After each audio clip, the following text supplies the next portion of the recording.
So welcome back to Faith and Trust in God, our weekly exploration of a text called Duties of the Heart or Obligations of the Heart, otherwise known as Shara Bitachon, the Gate of Trust, the fourth section, written by Rabbi Bachya Ibn Paquda, 11th century scholar, in which he dictates how we can learn to exercise the duties, the obligations of our hearts, in addition to the obligations we have with our limbs for serving God with our limbs by putting on tefillin, lighting Shabbat candles, keeping kosher, Shabbat, all the different mitzvahs, the wonderful mitzvahs that we have through which we can connect with Hashem, attempting to also learn to serve Hashem with our heart. In this particular class, we're covering Shara Bitachon, which is the gate of trust, so learning to trust Hashem. And I know it's been a few weeks, but I wanted to just give you guys a little quick catch-up, then we'll dive into what's going on this week. So this week we are talking about, so up until this week, I apologize, we had been talking about lots of different things, prerequisites for trusting Hashem, how we trust human beings, how we trust machines, how we trust things in this physical world, and how many of those things translate to trusting Hashem. We've learned lots of different lessons like that. And most recently, we started chapter 4 of Shara Bitachon. And in chapter 4, he began by listing 7 areas. I think it was 7. Am I correct? I think so. Yes. 7 areas in which we trust Hashem. And they were divided into categories and subcategories. Does everybody remember that?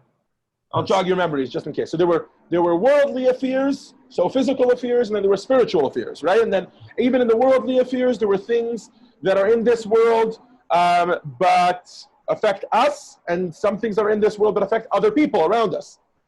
We trust Hashem for both of them, right? So the people around us, we might trust Hashem to do good to them, if they're good people in our lives, or we might trust Hashem to do bad things to them, or whatever it is, or to punish the wicked, or whatever, right?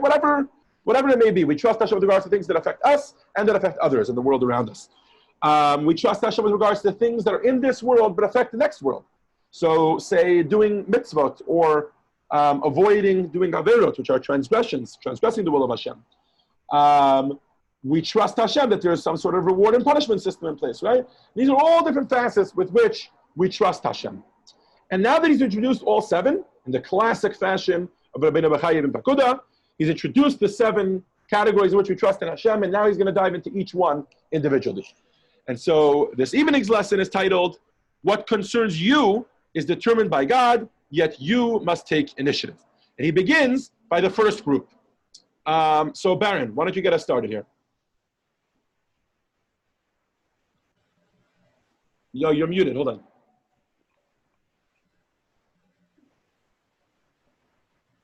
There you go. Let us take up the first group, the concerns of a man's own body, namely his life and death, his maintenance, food, clothing, and shelter, his health and illnesses, his qualities. The proper way of relying on God in all these concerns is to give oneself over to the predetermined course which the Creator has set for him, and let one's soul trust in God. May he be exalted. One should realize that in these matters, one can attain only what has been determined by the Creator to be most fitting for his situation in this world and the next, and for his ultimate good, that the Creator's governance of him in all these is absolute. In none of them can any human being make designs or exert control except with his permission and by... She changed the page, yeah. His decree and ordinance. Just as one's life and death, illnesses and health are not in the power of the creatures, neither are his livelihood and maintenance, clothing, and other bodily concerns under their control. With the clear conviction that his affairs are given over to the decrees of the Creator, may he be exalted, and that the Creator's choice for him is the best choice, he must at the same time pursue means beneficial to him and choose what appears to him to be the best course of action in the matter, and God will carry out what he has foreordained. Thank you, Baron. So this is a little bit of an interesting, hold on one second. There's one more paragraph, go ahead. For example? For example, although a person's end and the length of his life are determined by the decree of the Creator, may he be exalted, he must still pursue the necessary means of sustenance, food and drink, clothing and shelter, in accordance with his needs, and not leave this to God, saying, if God has foreordained that I will live, he will preserve my soul within my body without food all the days of my life, and I need not bother to seek a livelihood and endure the toil and exertion this entails. Thank you, Baron. I apologize for cutting you off a little early. So this is an interesting balance, and we've spoken about it a lot, right? Which means when we talk about our livelihood, or our health for that matter, right? We're told to trust Hashem. The Talmud tells us that, this is very appropriate as we're 3 weeks to Rosh Hashanah, the Talmud tells us, and you'll hear this from every rabbi, in every sermon, or even not even a sermon, even like in the commentary that they share between the services, the prayers, and the little paragraphs on Rosh Hashanah, you'll hear them share everything that a person has destined for him the entire year, how much money he's going to make, whether he's going to be healthy, whether his family is going to have simchas or the opposite. All these different things are all preordained from Rosh Hashanah. On Rosh Hashanah, God judges the world, right? We say on Rosh Hashanah we are inscribed, and on Yom Kippur it is sealed. And this is true. On Rosh Hashanah, Hashem puts everything down in the book. He has the book of life and the book of the opposite open in front of him. And he chooses where we belong on general terms and in more specific terms, and with our livelihood, with our health, etc. So a couple questions. So question number one, which is more easily answered, is, so does that mean that no matter what I do today, whether, you hear people say, please God, we should make the flight. Please God, I'll meet you on Wednesday. Why are they saying please God? Whatever God decided was already decided Rosh Hashanah.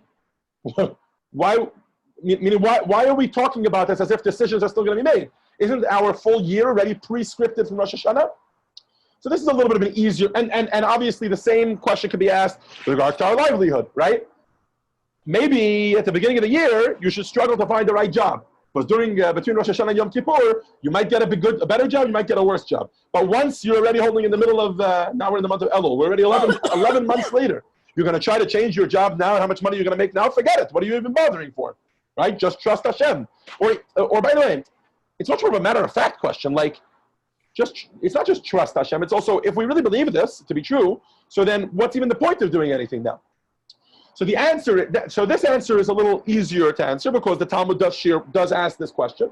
And in response, the Talmud says that there are additional judgments which happen every single day. And even at every single moment. So even though there's a more general judgment which happens on Rosh Hashanah, and even a detailed script kind of, that's laid out for a person over the course of the year, a person can change or alter that script every single day. It might be a little bit more difficult to depart from the script that was laid out for you, because on Rosh Hashanah you are judged based on your general actions. And in order for you to change those general kind of decrees or general, what's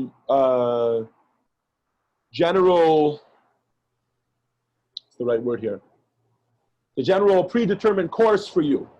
You might have to do a lot more, but it's possible. By doing more mitzvahs, less of the opposite, we can change it so that we don't anymore follow what happened in Rosh Hashanah. That can actually be changed. And that's because a person, in addition to a person being judged each year on Rosh Hashanah, welcome Leah, a person is also judged every day and every moment again. Okay, great.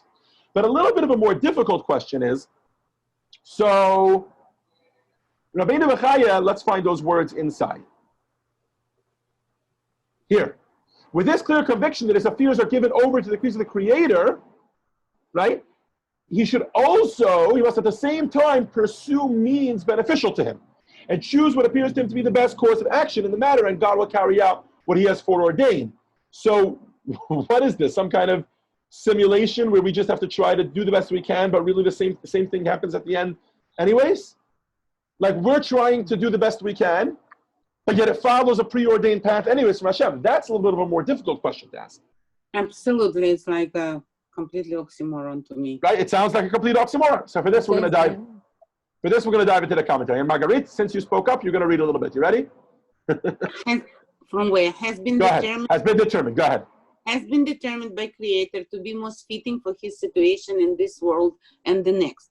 Every single person is divinely allotted specific qualities and afforded all the needs necessary for them to fulfill their mission that they were created to achieve.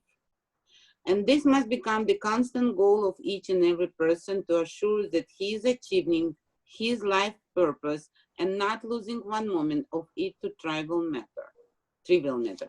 The qualities given to man are not only physical but also spiritual. A person needs to prepare themselves for divine revelation and feeling of love and fear towards God, but ultimately every accomplishment is bestowed to men by God. Thank you, Marguerite. So before we dive into a story from the Talmud that's going to illustrate this, let's just unpack this for a moment.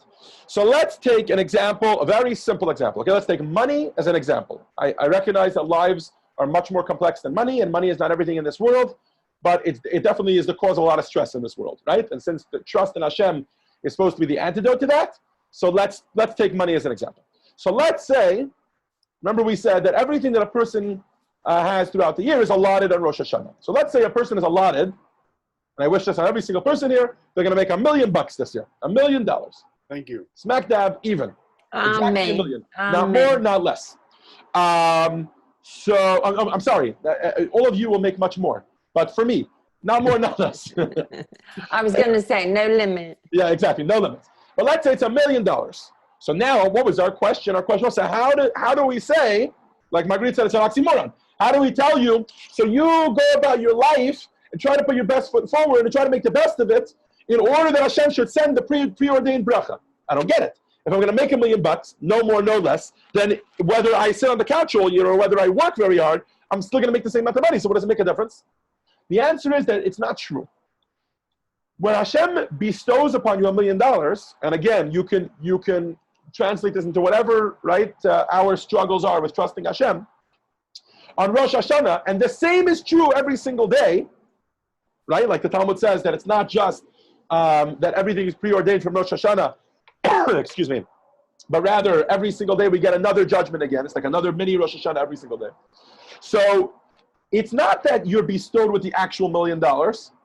The biggest proof of this is that the $1 million doesn't come in one day. It doesn't happen that, okay, Rosh Hashanah, all right, let's say after Yom Kippur, or even till Hoshayna Rabbah, because according to many opinions, until the end of Sukkot, excuse me, we're still being judged. I'm sorry, I just don't have some water with me here. There we go. So let's say even until after Hoshayna Rabbah, and then comes, it's signed and sealed the deal. And if you were to go up above, you would look inside the book of the God's big book, and you would see Zushi Rifkin, $1 million. So then why isn't it the case that the next day I get $1 million? It's not just as simple as, oh, it has to be divided over the course of the year, and Hashem decided this amount this day, this amount that day. The real answer is that the $1 million that's being bestowed to me is being bestowed to me as a potential.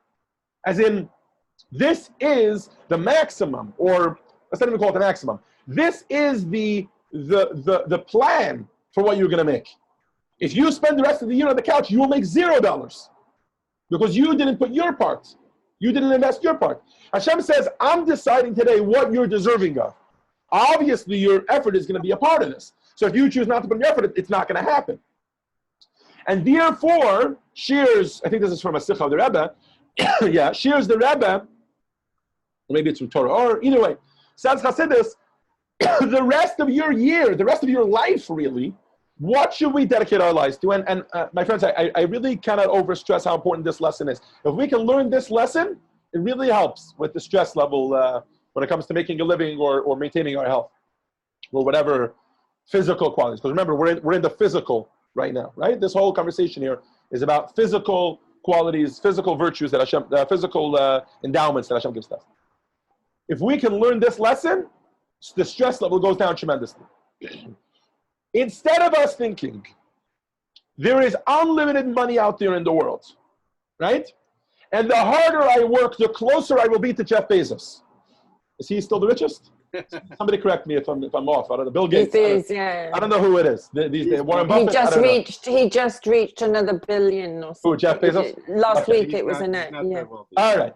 So every day that I work hard, I'm getting closer to that. Why? Because it's all about my own efforts, and it's all about me. And if I make more of a man out of myself, then I make more of a man out of myself.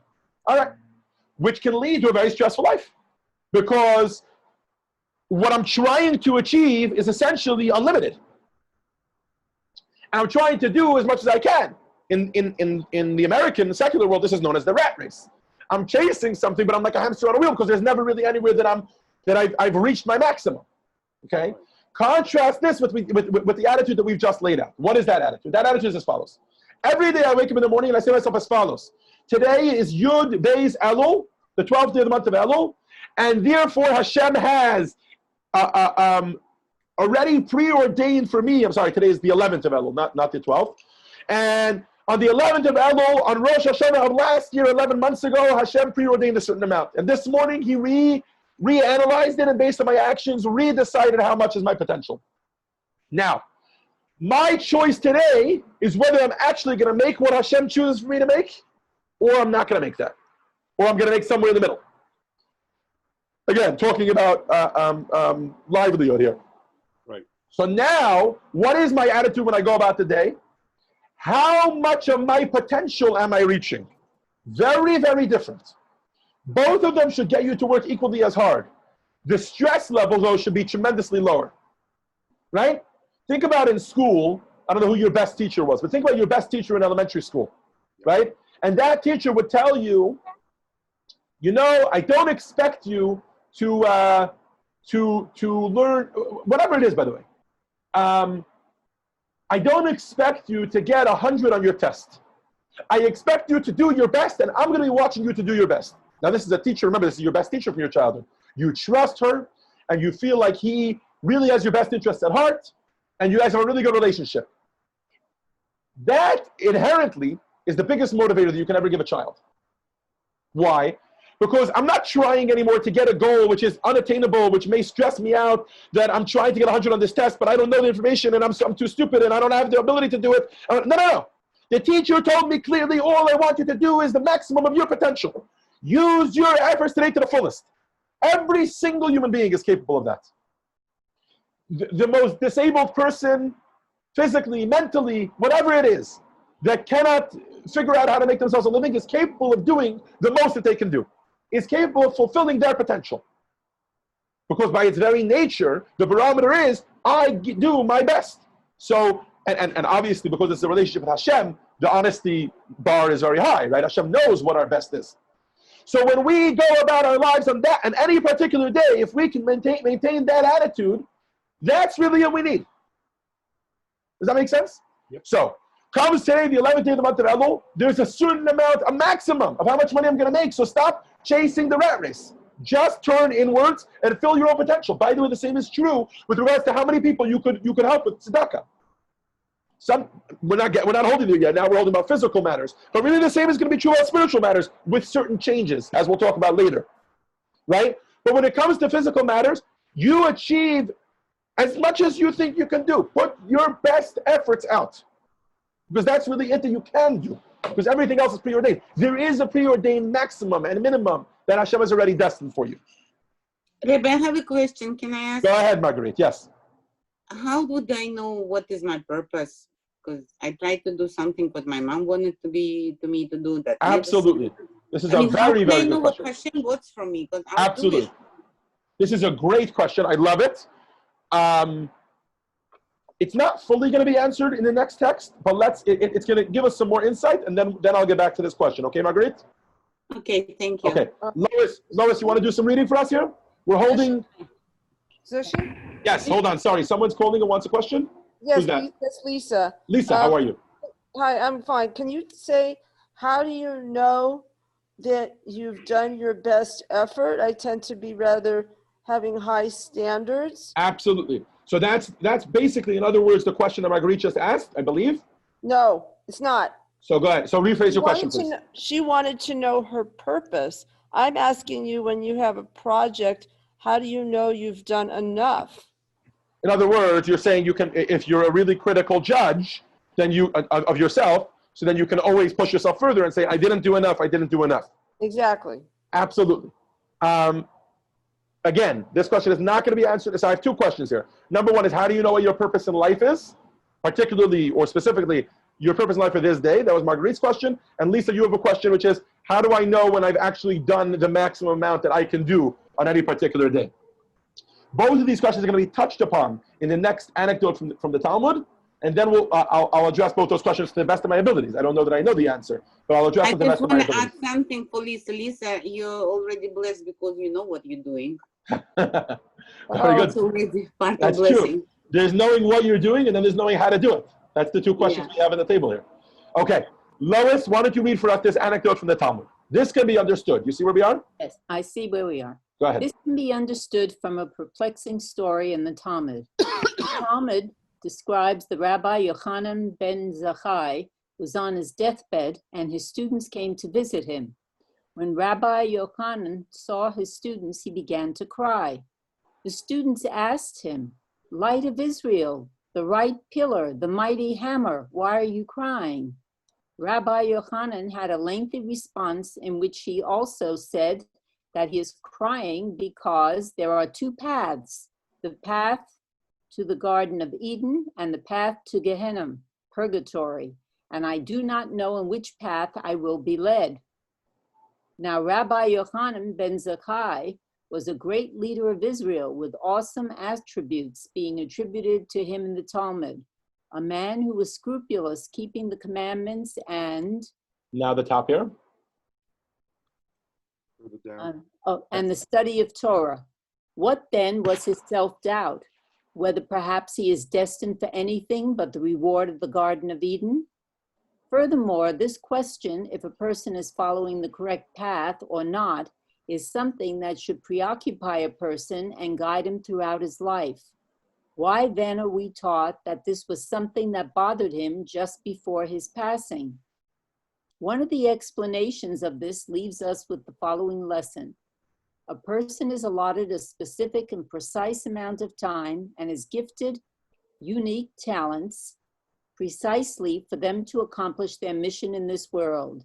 If a person misses one moment of time, he is not only not growing, he is missing a moment of ultimate purpose ordained for him by Hashem himself.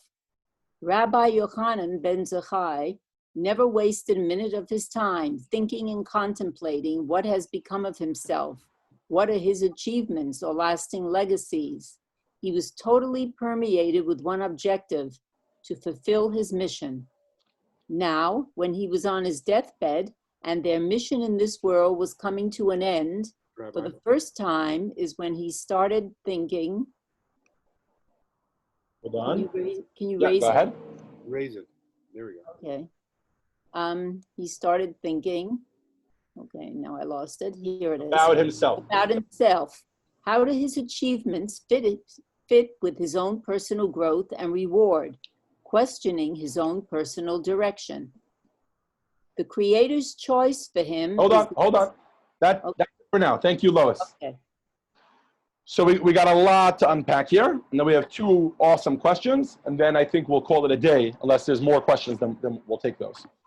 So here we have a man, Rabbi Yochanan ben Zakkai. By the way, just to give you some insights, Rabbi Yochanan ben Zakkai is considered literally one of the greatest sages of all time, till today. He's credited, for instance, with leading the Jewish people through the era of the destruction of the Second Temple. He's the famous rabbi of whom you might have heard the story, that he was snuck out in a coffin while Jerusalem was under siege, and he managed to curry favor, without getting into all the details, with the Roman well, he wasn't emperor yet, but the Roman minister, I don't know, whatever they called him, leader of the army, general, I guess, Vespasian, and he got 3 requests from him, and he asked for certain requests which till today dictate the way that we deal with being Jews in exile. In other words, being Jewish without the ultimate Judaism, which is Judaism with the temple, etc. But in addition to that, I mean, he was considered someone who Torah umnato. He studied Torah at every single moment of his life. Every single moment he was trying to fulfill Hashem's will, etc.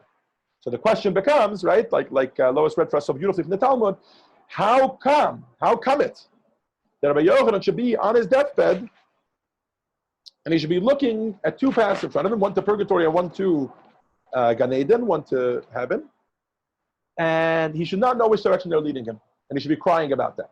The students asked him, how's that possible? And the explanation is that because every single moment of life, he was busy, even though I hate this expression, I'm going to use it, living life to the fullest.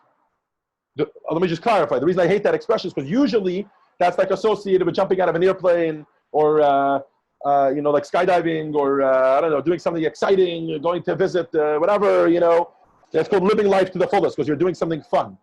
Yeah. But he was really living life to the fullest. He was doing mitzvahs. He was connecting to Hashem through Torah every single moment of his life. And so he never really had a moment to kind of calculate and figure out where he's holding. He was always trying to maximize what this moment had in store. I think now's a great time to share from this past week's, not this past Sunday, but not yesterday, but last week, Sunday, during the To Be a Mensch class, we had an amazing story. I'll read it for you quickly. When Rabbi Dov Ber of Rudshitz would stay in Lublin, he would wake everyone at dawn, saying, wake up, a guest has arrived whom you have never seen and you will never see again. Who is this guest? The people would ask. Today, he answered, today is here only once and it will never come again. What has to be done today cannot be done any other day because each day has its special work. Rabbi Dov Ber of Rudshitz, the scholar in this story, is essentially living by a Rabbi Yochanan ben Zakkai kind of mantra, or by what Rabbi Bachya is entreating us to shift our attitude towards on any given day. He would wake up and he would say, today is a day that has X amount of hours in it, that has X amount of minutes in it, that has X amount of seconds in it, and that has X amount of potential for me to do. I cannot go to the moon today and build a Chabad house on the moon. I can't do that. I don't need to do that. Because I can't do it, therefore I don't need to do it. I can only do what I can do, but what I can do, I have to do now.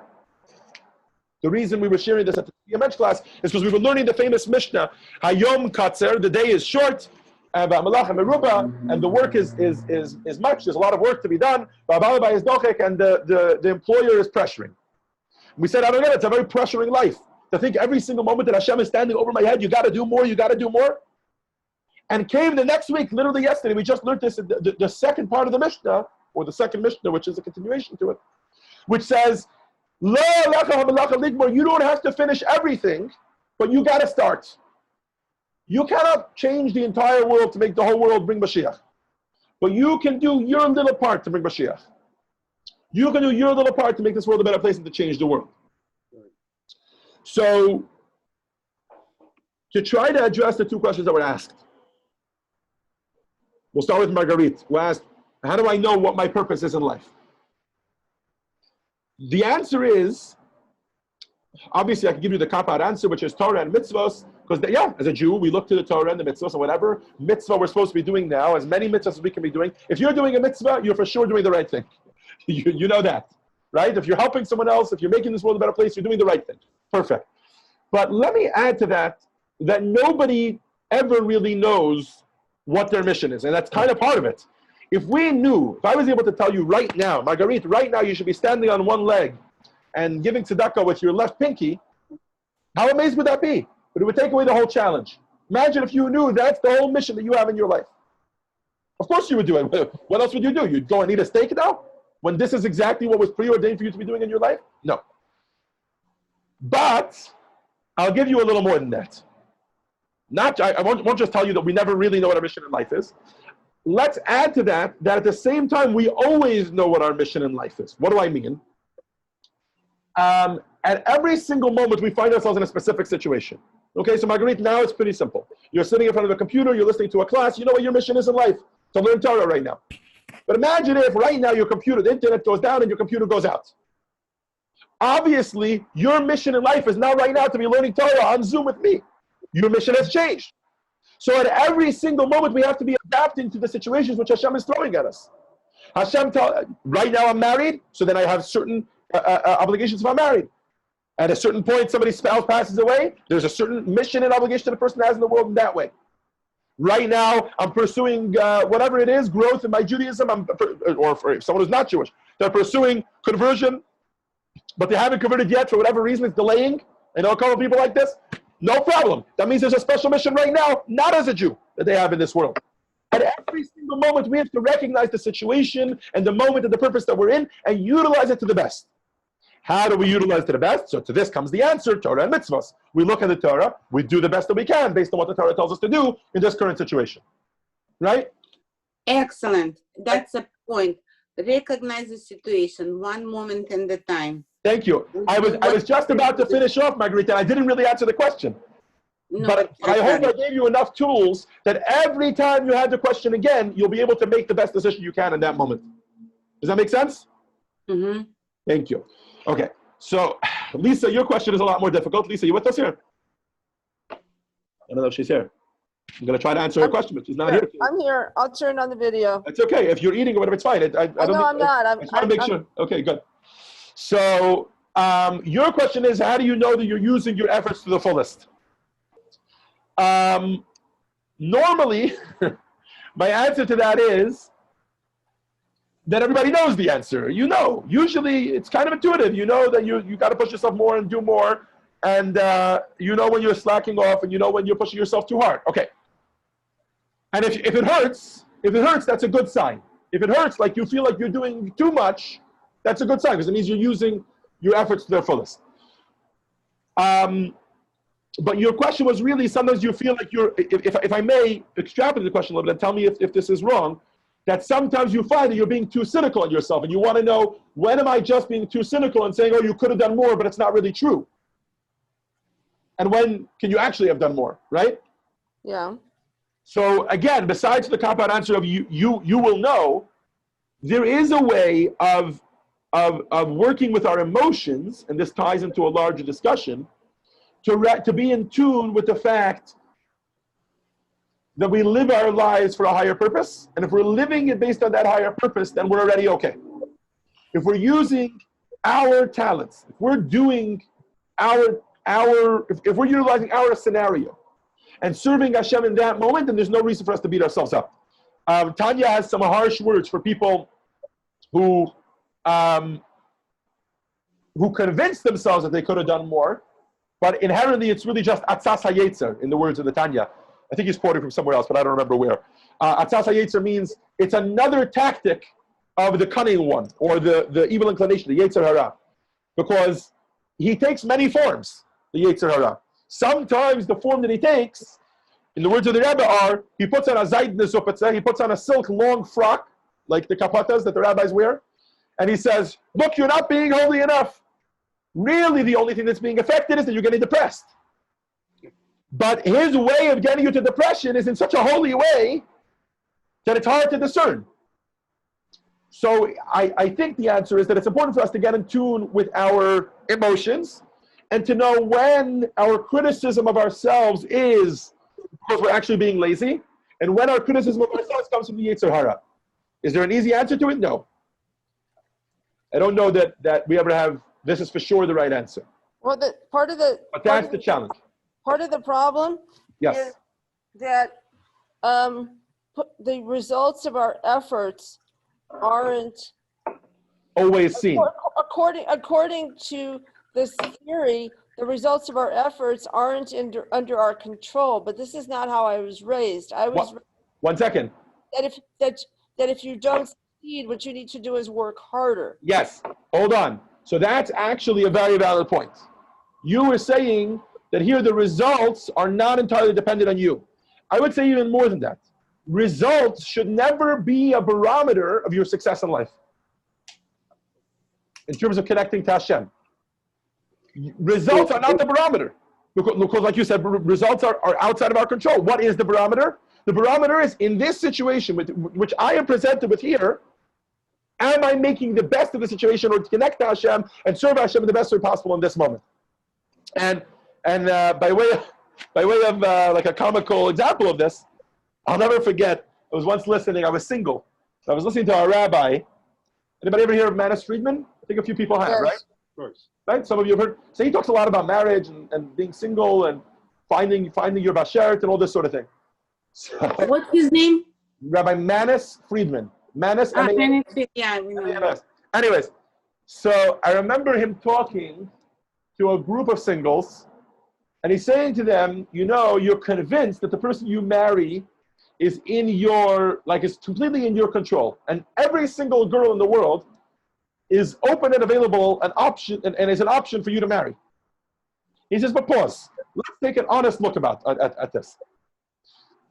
In this world, there are whatever, X amount of billion girls or women that you might marry. Okay, great. So right now, they're all within the potential. Now, they have to speak the same language as you, right? Okay, boom. 0 and 2/3 of the population, if you speak English, right? I mean, I don't know the statistics, but somewhere around there, right? You're allowed with only 1/3 of the women. Already you're freaking out because you're losing your options right now. In addition to that, you have to actually encounter them in your life. How many people are you going to see in your life? Never mind women. Only probably less than 1 million people that you're going to see and have even a fleeting glance with. All right, so you're down to 1 million women. Oh gosh, your options are becoming more and more limited, right? He says now, presumably in order to marry somebody, you probably want to speak to them, right? You're only going to speak to a certain amount of people in your life.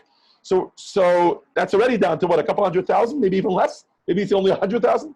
All right, presumably it's going to be somebody you're going to develop a relationship with, and you'll see where this is going. He was talking to Jewish singles. Presumably you're going to be looking for somebody Jewish, and then you're going to be looking for this, you're going to be looking for that.